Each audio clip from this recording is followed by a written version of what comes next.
Ngasi numida wairam phongkiba kanglaipa ki mairagi pause degi marueba pau khara khangasaraka miyamda khudo damjege Urkhul lambida passenger amadi driver phubada senaba Miyoising pung kumarigi manungda puthoktarabadi Kuki sing chathok chatsin touba thinglakpa yai Naga Lup sing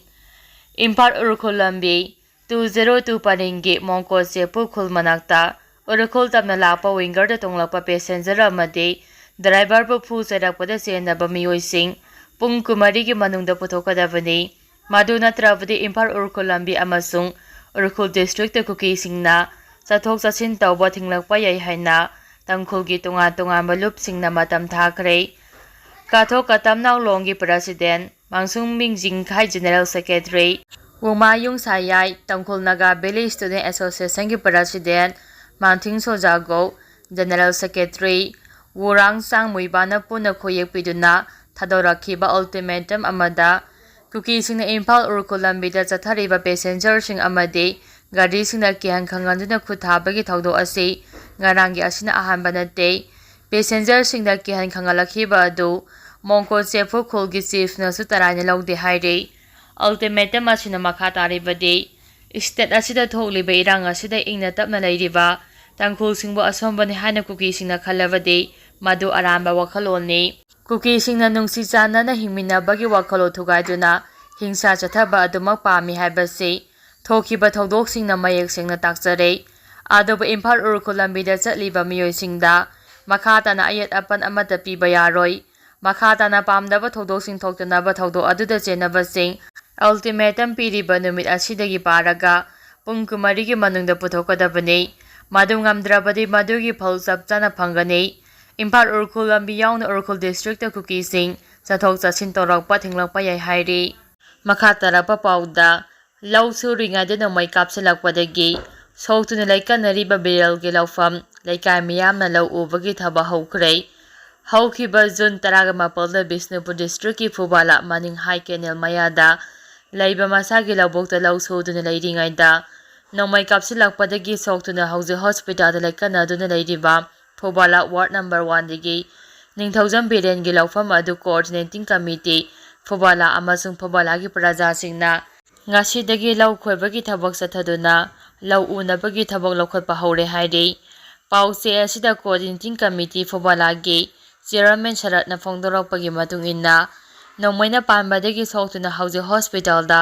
laikanaduna lairiba ningthaujam biren yamalairaba imungni mahaki machanupasu disable ni mahaki loina visu chronic disease amana naduna matam sangna laidaklibini maduna mahakna suja nomjaraga imung puduna leibani aduba mahak nomaina panbadagi soktuna hauji hospital laikanaduna leiriba achina imung asigi hena awaba oire maram aduna ngasidagi hauna mahaki lafamda frozen ani thajinduna lau khoibagi thabak chathaba hore miyam changduna laurang subagi thabaksu mapum phana chathare maram aduna athuba matamda lau honduna ningthina lau panaba thabak paikhalagani hana phongdorakhi mahakna makhatana hai hauji Phubala maning lakol ngak senabani haiduna leiramba mathong ningthina pangthokpa ngamdaba SSB gi kanggu adu lauthokharaga hauji ningthina lau uba ngamnaba BSF battalion amana chingthak amasung chingkha gi sarukta ngak sembagi akamba thabak lokhale haina phongdokhi mahakna makhatana phongdorakhibada nongmaina panduna soklaba ningthaujam birengi emungi awaba asi yengbiduna Manipur lengaki maikidagi su pangba yaba mateng pangbiyu haiba wafam su phongdorakhi makhatarapa pauda miyamda nongmai utuna kihalamba miyoi ama fare misam miyamda nongmai utuna kihan khangambagi thabak chathaba miyoi ama maya Imphal police na ngarang maya Imphal Bengal maning laikai Kaithel area dagi phare haire pharaba miyoi adugi maming MD Heran chai 15 kawi mangondagi magazine galonuna .32 pistol ama 7.65 ml gi ammunition mari amuba leather hostel ama asaba nongmai ama sim card kalonuna mobile phone ama wakthangnaba machugi wallet ama Aadhaar card ama recover tawre pharaba miyoi asi mangondagi phangba polam singalonuna maya Imphal police station khusina khare hairi makhatarapa pauda Miyoi 15 COVID positive oire Manipurda ngarang phawbada punna miyoi chaniga subna ani COVID positive oikhraba matungda ngasi khaktada miyoi 15 nauna COVID positive oire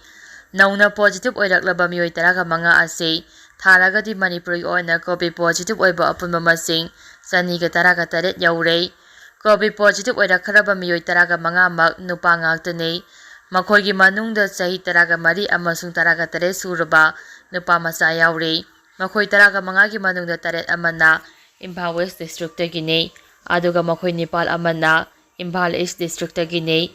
Touba District tagi ani amasung Bisnupur District tagi ama yaure makhoi 15 mak mal simple ngaktane mayam da home isolation tawraga laihankhre haire makha tarapa pauda law college ki nupi mahiroi ama campus manungda gang rape tawkhre Kolkata da law college ki nupi mahiroi ama campus manungda gang rape tawkhre thawdo asiga mari lenana miyo police na phagapangamkhre RG Kar Medical College and Hospital da resident Dr. Ama rape tawraga hatkebagi thawdok thokharaba matung tha taruk phajingai da amu hana law college amada sab manaba thawdok thorakpada maikai kayadegi akan mamongda condemn tawnarakli law college ki nupi mahiroi gang rape tawbagi thawdokta senabani hajina phariba miyu adugi manungda West Bengal gi lengak pariba Trinamool Congress ki student wing gi lusingba ama yaure haukiba yum segaisa numiki numida pung 3:30 na taragami yangkai phawbagi manungda thokiba thawdo aduda chenaba Miyoising court pothoklaba matungda numit 5 gi police custody ma lawkhre makha tarapa pauda Election Commission of India na Manipur gi political party ahum gi maming kalthakadauri Election Commission of India ECI na leba asida lairiba register unrecognized political party RUPP 345 ki maming kalthatnaba thabak lokhatki bagalonena masigi manungda Manipur dagi political party ahum yaure agency gi pauna hai Election Commission of India gi Chief Election Commissioner Kyanesh Kumar Nilusing duna Election Commissioner Singh Dr. Surabhi Singha Sandhu amasung Dr. Vivek Joshi yauna tunga-tungamba state singdagi pona register unrecognized political party RUPP 345 ki maming kalthatnaba ahamba tangka ki oina thabak lokhatpa hokhrei ECI na maming kalthatnaba khandoklaba political party sing asigi manungda Manipur gi oina Manipur People's Party Democracy Naga National Party amasung United People's Democratic Party Socialist kauba political party sing asi yaure agency gi paw asina makha taraduna hai ECI da register tawba RUPP 2800 ki mathakta leba asida lei haiba commission asina khangba ngamle hariba political party sing asi makha ta na RUPP ama oina leinabagi tangai fadaba funding sing adu sudaba ngaktane commission asina RUPP sing asi masa khangdoknaba thabak lokhatpaga loinana ngasi phawboda RUPP 345 masa khangdokpa ngambaga loinana makhoi maming kakthaknaba delisting tongnabagi thabak lokhatpa haukhibani